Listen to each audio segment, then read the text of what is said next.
Hey everybody, it's Bolthra, your game master here for LaserVision Comics. Tonight is a very special issue. We are going back into the past for the origin of Polymer. So I'm going to introduce my one and only player for tonight because it's the origin and we do these as solo issues. So let's bring in Limey. Hi guys.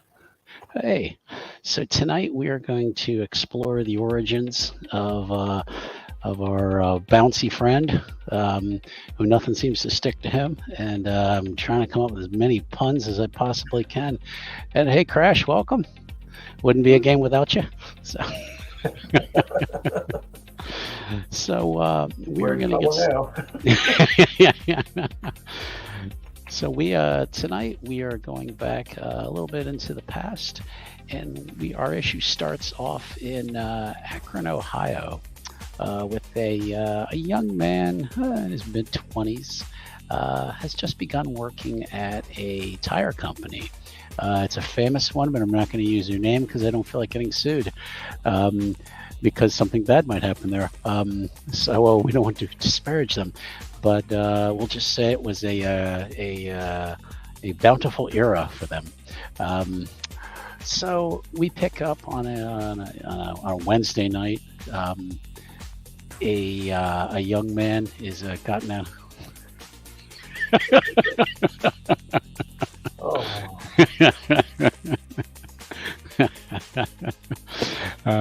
A young man steps out of his vehicle and is walking into the plant to begin his shift. He works, we'll say, the 4 to 12 shift.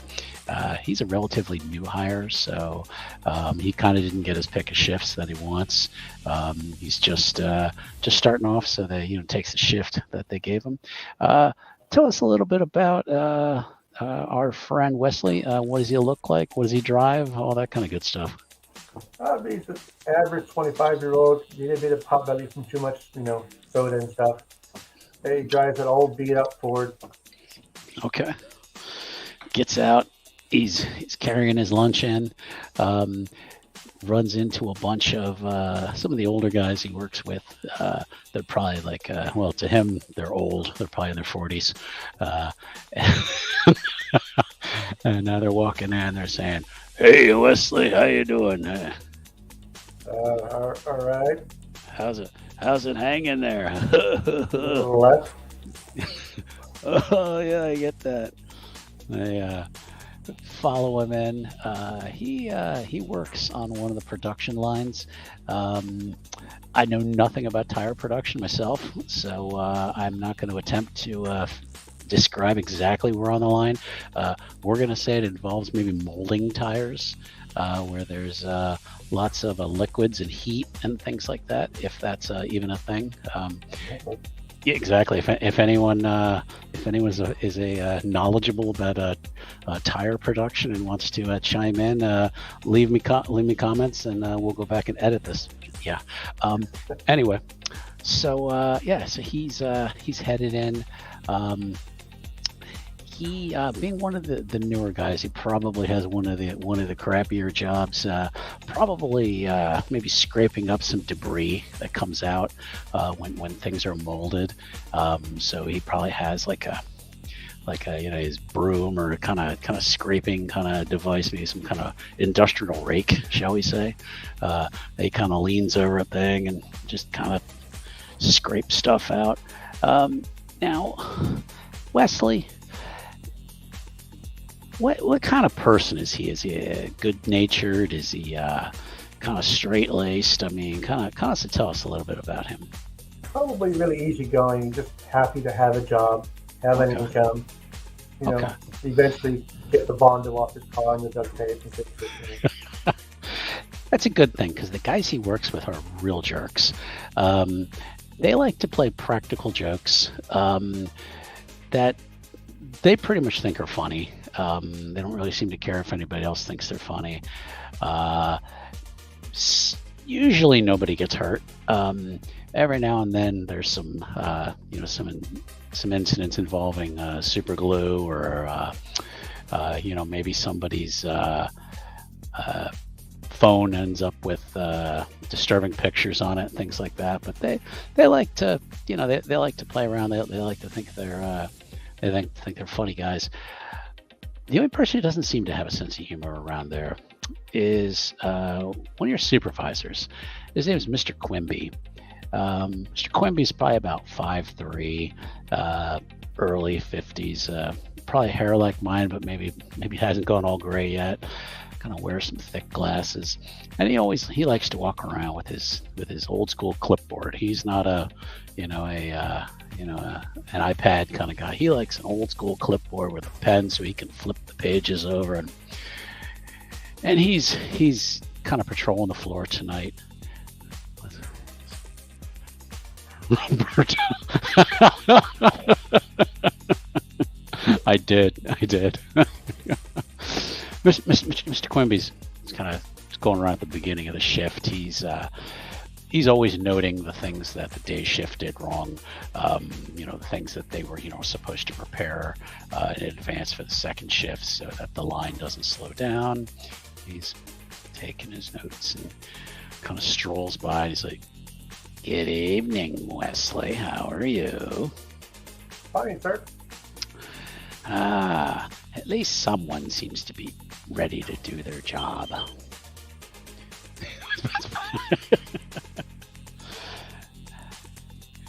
And his coworkers kind of yell some names at Mr. Quimby that I can't really use on this podcast or this game because we try to do PG-13. And it's amazing they don't lose their jobs, but something about them saying, the union would never get rid of me. They can't get rid of me. This company needs me, and blah blah blah. So they start things up for the evening. Line starts rolling, and our friend Wesley is beginning to do his job. Things are going smoothly for about 20 minutes, half an hour, till one of the safety lights goes off, and it's kind of like remember Kmart used to have the blue light special, kind of like a light goes like that, and the line just comes to a grinding halt. And there is a guy, we're going to say his name is Roberto, yells over and he's like, "Hey, looks like something's stuck in the line. Hey, Wesley, yeah. you're kind of smallish. You got those little hands. See if you can get in there and kind of pry that thing out of there." Yeah. And he kind of points down the line, and there's like this chute where, like almost like a molding chute or something. And he's like, see if you can get in there and kind of pry that thing out of there. Something's in there. Okay, I use my big, huge squeegee thingy and try that first because I don't want to stick myself in a tube. Okay, yeah, you go over there and now you feel something, but it's like something you're trying to pry it and pull it and the line moves suddenly. Yeah, no, I ain't getting in there. And you just hear these howls of laughter from the guys. They're going, "Oh yeah, you got it, man. Good job there, Wesley." Okay. And he comes off. About an hour later, line kind of slows down again, same light. And you hear Roberto go, "Well, it's definitely not something stuck in there now. I think it's maybe, I don't know, maybe it just needs some oil or something like that. Think you could just go get some of that for us there, Wesley? You know where the supply closet is." All right, boss. Okay. Go find the oil. Okay. You know kind of where they keep the supplies, and get to the door, and you go to reach for the handle, and give me a let's have you make a roll first. Okay. I don't want to always make you the butt of everyone's jokes. Give me a perception roll. Perception. Yeah. Okay.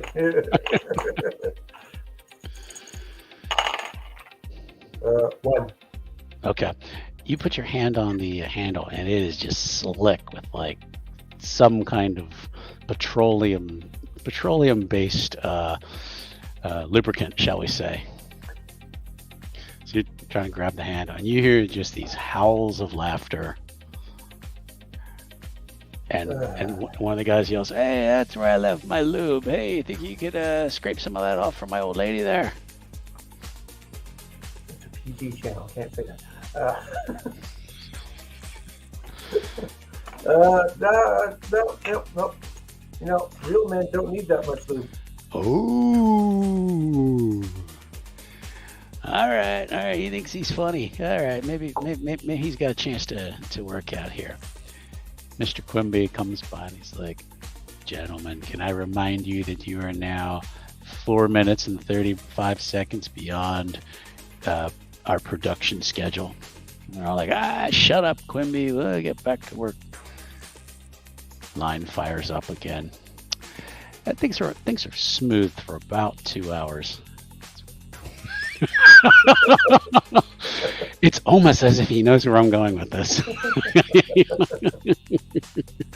About 2 hours, 2.5 hours later, the light goes off again.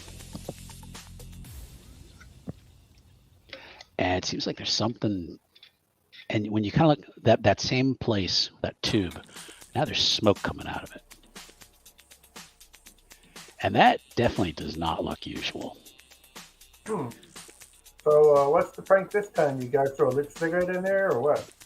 Roberto kind of waddles over. He's kind of a rotund guy, we'll say. And he kind of leans his head and he's like, "Nah, it wasn't us, man. Nah, I mean, lunch is coming up. I ain't gonna slow things down before lunch, you know. I get kind of cranky if I miss lunch." So he's like you could jump back in there with your scraper thing and see what you can find. All right, I start scraping again. Okay, scraping, and give me another perception roll, please.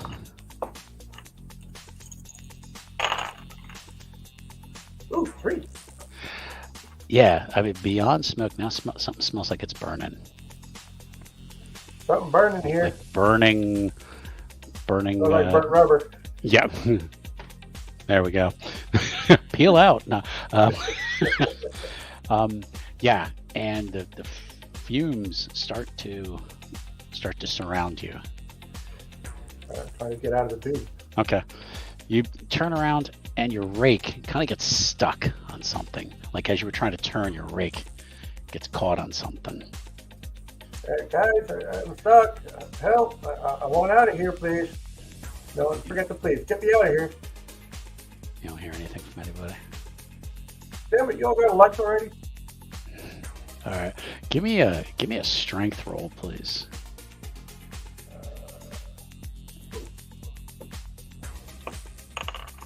Where are your posts going up in level?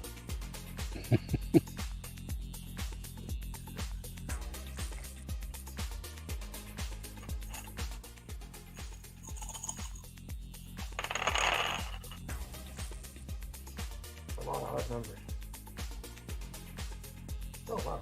1, 2, 3, 4, 5, 6, 7, 8. Not bad. Wow. He shoves it and he ends up like tearing something in the tube, like something that he probably thinks he probably shouldn't be able to burn out. Like, I mean, this was pretty solid, like industrial plastic, we'll call it, whatever. I was an HR major. So, and it's just like he tears something, and when he does that, he somehow, there's some kind of pressure building behind him. He can just feel the air start to grow thicker behind him, and he's kind of struggling to get himself out.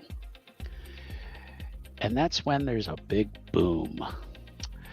The force that had been building behind him seems to like push outwards, and it is fiery goodness. If you liked fire and burning rubber, which he probably does not. And now he has, it's a bouncing baby tire. And the force and the substance that's behind him was like building up, kind of just pushes through him and covers him, and he feels himself get shot, basically almost like shot out of a cannon. It's shot out, and as he's flying along, it seems like time just completely slows down.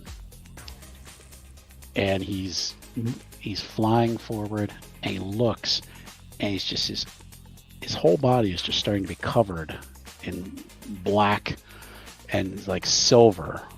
Like it's almost like the rubber is starting to fuse into him, and the steel is starting to fuse into it too.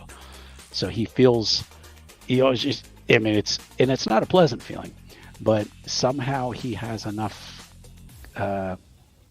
wits at the moment to see this change.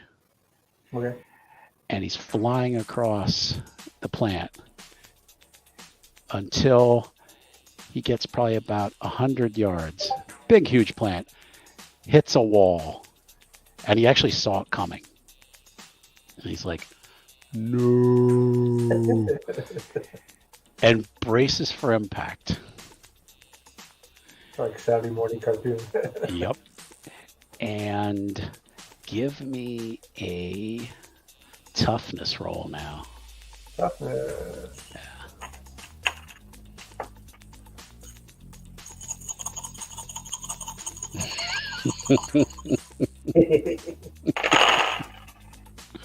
One, 2, 3, 4, 5, 6, 7, 8. 8 again. Woo. In Thank you, Crash. And when he impacts with this wall, he expects, pain. I mean, anyone flying at, the speed. And somehow he rebounds off it. He feels himself hit the wall, and part of himself give. Like he his form almost like squishes into himself. And then he rebounds and starts flying the other direction.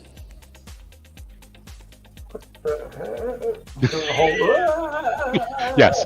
Yeah. He cannot control this his movement, but as he's flying backwards, he does see his crew standing around that tube. Mr. Quimby with his clipboard just kind of drops it a little bit. Roberto is going,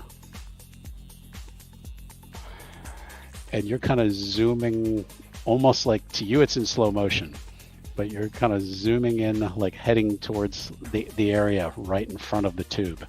Now you see the tube behind it. Now there's a small fire forming, and it's behind the crew, so they don't see it, but they're only watching you, like going forward. Okay. Kind of blind. Yeah. So right now your trajectory is to land right in front of them.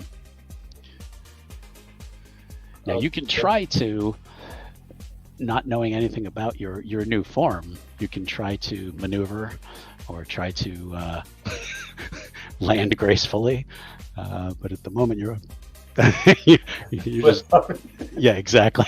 I'm gonna yell, "Look out!" and try to catch myself. Okay. The crew all start to back up. You see them kind of backing up. One guy actually steps into the fire, and Quimby has kind of stepped to the side, and just the clipboard's down. He's just watching. Okay. Oh, hold on. Exactly. I don't. Yeah. Well, actually, this would be workers' comp. So he's probably going to be out on workers' comp for a little while. So. And when he actually hasn't been there long enough, maybe to qualify for benefits. We'll see. I didn't write up the The handbook. 90 days yet. Yeah, exactly. Yeah, let's. So, what would he try to do to stick a landing, or is he going to try to use his strength, his toughness, maybe his agility? Well, not knowing any of his abilities, he'll probably just try to agility most likely, which is a terrible stat. But yeah. Okay. Yeah. Go ahead and make a roll. Oh wow! Well, 0. Oh God. Okay. Yeah. He hits the factory floor in a heap. It kind of gives off kind of a flat sounding splat. I mean, you were waiting for broken bones. You're like, oh, here it comes. Here it comes. Just, I know I'm not supposed to tense up, but damn it, I'm tensing up. And you just hit him. I think I'd take a cat.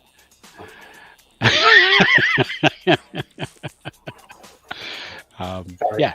Yep. No, that's we have cat aggro all the time in these games. So he hits almost like almost like pancakes, and then is laying there. And then when you realize nothing's broken, everything still hurts, but you don't feel anything broken, you kind of start to kind of form up. Wow, my level of pain must be horrendous. That's so much that I can't even feel it. Yeah. Yeah, either that monster or something else in it, one of the two. And you see,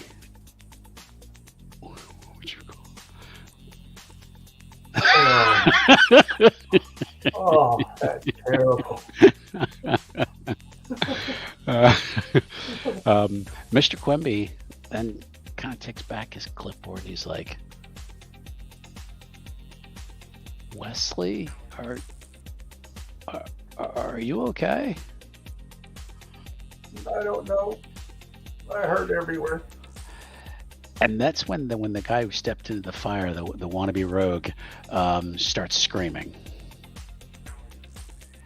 And everybody turns around, and the Human Torch now is stop, drops, and rolls.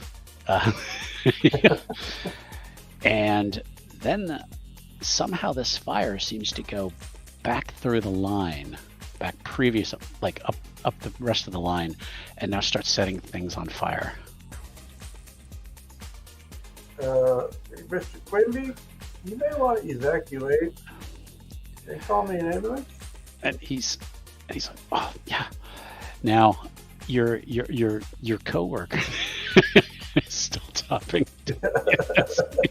Yes, he is, because he's lighting up the night, shall we say. Security alarms start going off for the fire. Roberto and his friends just start running for the exit. They don't even seem to care about their friend who's on fire. And it seems like chaos is breaking out. I try to pick myself up and go help the fire dude. Okay. All right. Yeah, so you kind of get up and kind of stomping along, and you're like, you're starting to understand this new form of yours. You're not sure if you totally accept it, but you're accepting us. If you saw the I don't know if you saw the intro video, Crash, but there's something about their safety record in the I'll play it again. Let's as you're heading towards the guy who's on fire, I want to have you make a toughness roll, because you're still you're having to kind of push forward through fire. Okay.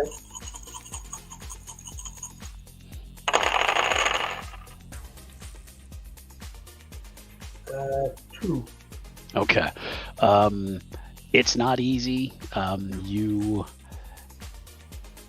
expect to be burned, and you're not. For some reason, this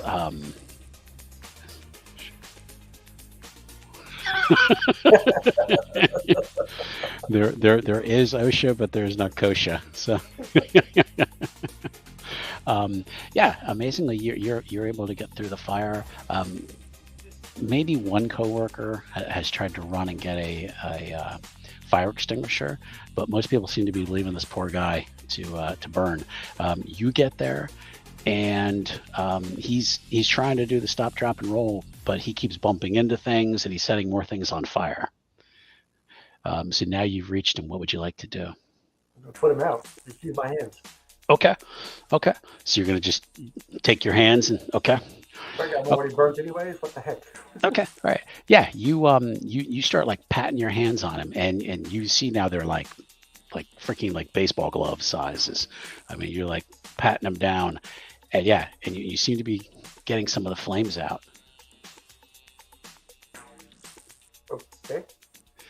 And Mr. Quimby has come up behind you, smoke on his face, and he's like, "I'll take care of him. See if you can help.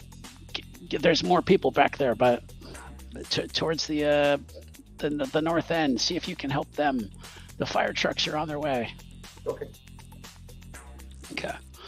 All right. A wall of fire now has now erupted. The fire just seems to keep growing, and while there should be another exit, while there should be a good fire exit on that side of the building, you hear yells and shouts from people like, "It's locked! We can't get out!" Okay. Can I see the exit from standing? You can. The fire hasn't gone like all across the building. Okay. I mean, you could kind of scramble, trying to do to the one side, and see if you can get around and like try to climb over things to get to them. How tall is the ceiling? Oh, the ceiling's probably like 30 feet high. I'm gonna run and jump to see if I can get over the fire. Okay, that sounds like a good idea. I think that'd be something you'd probably use your might to maybe try to do like a running jump. I have leaping. I can leap up to 1,000 feet. Oh, okay. I think leaping will cover it. or across 2,500 feet. You're looking to just basically just jump over the fire? I'm just over the fire. Okay. I'll probably hit my head on the roof because I don't know what I'm doing yet. You probably will, but yeah, I would. I mean, and there's girders across the top and stuff like that. So, but if you took a good running jump, I'm sure you could probably get over the fire. Okay. Do you want me to roll toughness? That would be your might, actually. Might? You're gonna, yeah, please.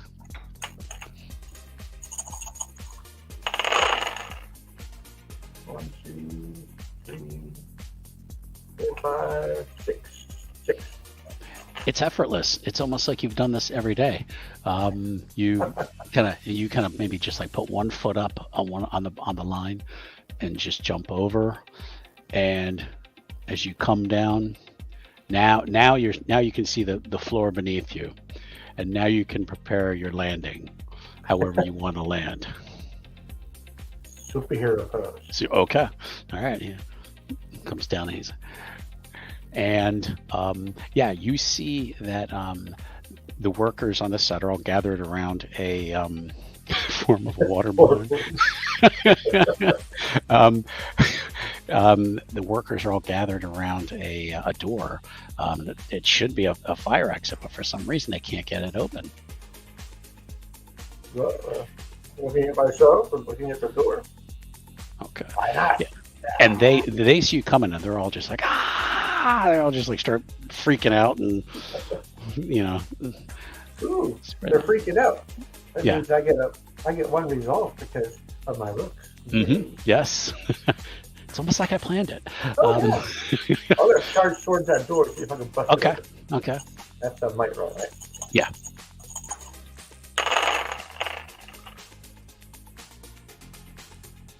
Kitty cat, you can't play the dice.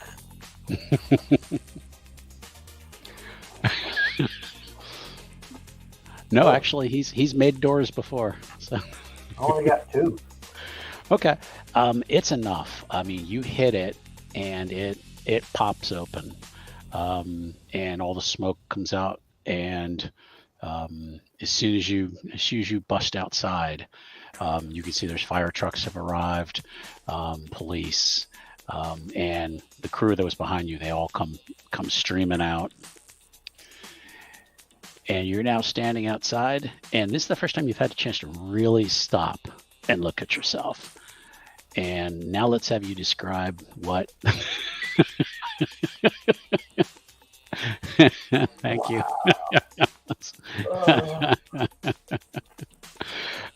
Let's have you really describe what he does look like now. He looks like a big 8-foot tall, muscle guy. Black, silver, and in color, with a horrible looking Joker style grin. The way I always thought he looked was that the silver was kind of the steel. Yes. From the tire, so that's kind of what I imagined. So, okay, yeah, and he is. Oh, okay, that's true, Crash. Okay, so yeah, so this would be technically the first time he's made a door. So okay, yeah, so he gets out, and chat's very punny this evening. I'm here. Yes, that's why we love when you guys join in. So yeah, he is outside. Most of the coworkers who are around that side have come out. Now what does he want to do, or what does he think he should do? Well, since it doesn't seem to be affecting me, I'm going to go back in and save more people. Okay, all right. So he's going to charge back in. He's kind of looking around where he was. I'm going to have you make a investigation roll, please. Ooh. I find smoke. Okay, you find smoke. Okay, yeah, he's kind of going around this end of the building. Doesn't find anybody. Doesn't see anybody. And then there's still the wall of fire. Sprinklers have come on, starting to put it out, but doesn't seem to have a lot of use on this chemical fire. So he doesn't see anybody on this end of the building. I'm going to jump up into the girder to see if I can see anybody up there. Oh, I can see more of the building. That's a great idea. Okay. All right. Yeah. I'm not going to make you roll. You jump up on the girders. Yeah. Now give me another investigation roll, please. And you can add an extra die. 2. Okay. Go add an extra die. Okay. Add an extra die. Yeah. Still 2. Okay. All right. Looking down, he does see down by the line where he worked at. There is a form underneath, like some crates. He sees a pair of legs sticking out underneath these crates. He would have to jump over the fire again to get down to that side, though. But since he's up above, he's going to have a little easier time. Because I can see where I'm going. Exactly. Well, So I'm going to go towards the legs without standing on the legs. Okay. All right. Let's have you make another might roll again.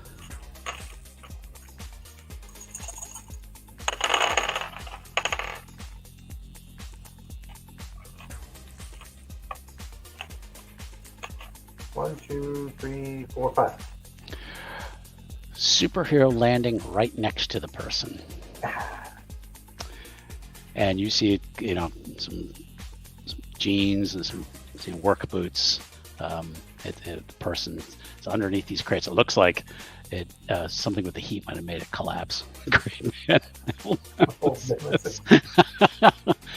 Darn, Crash! I was gonna get to that. So everybody needs a nemesis. Well, I will assert my strength and move the crates off of the person. Okay, and it is Roberto's cousin, Krato. You've always called him Credo. You don't know why. You're not even quite sure what his real name is. But yeah, he's pretty bad off. It looks like some of these crates fell over and hit him while he was trying to get out of here. Gently pick him up and take him out. Okay. All right. At this point, the fire department has come in and is starting to work on the fires. They seem to be getting a lot of it out. But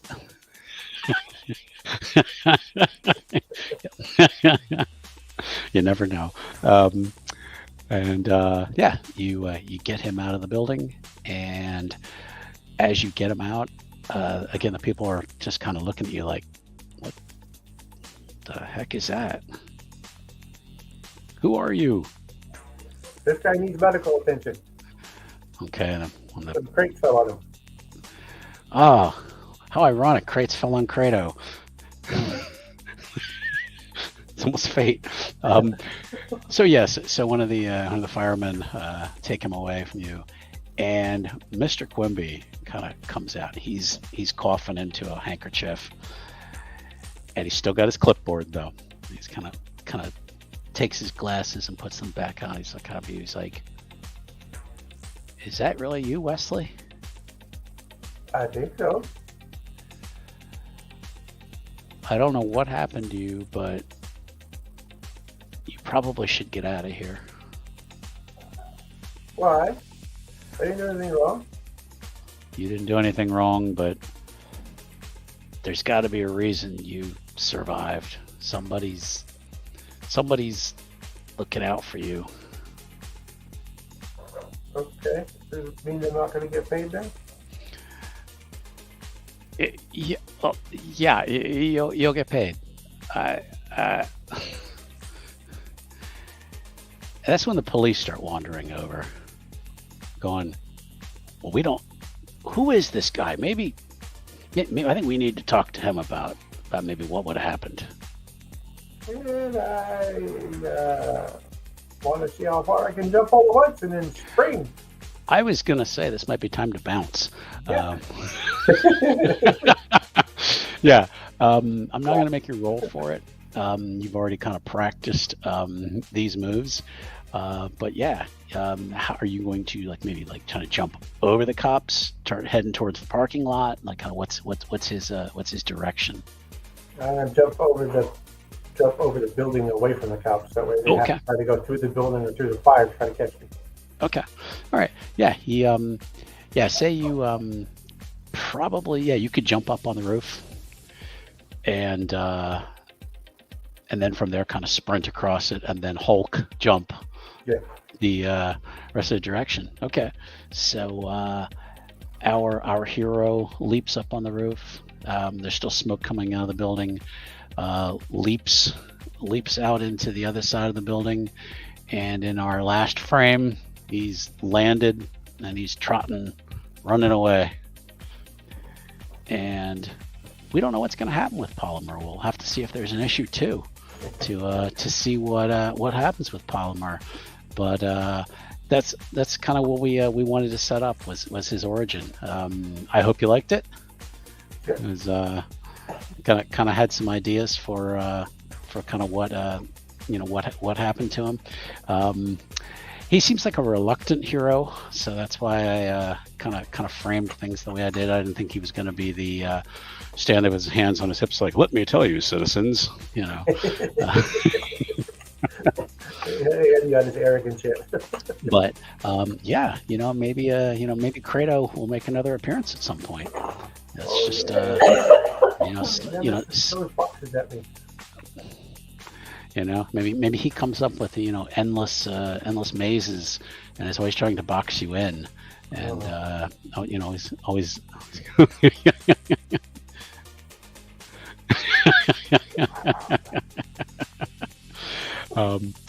But yeah, that's this is kind of a short story for tonight, folks. I'm glad everyone joined.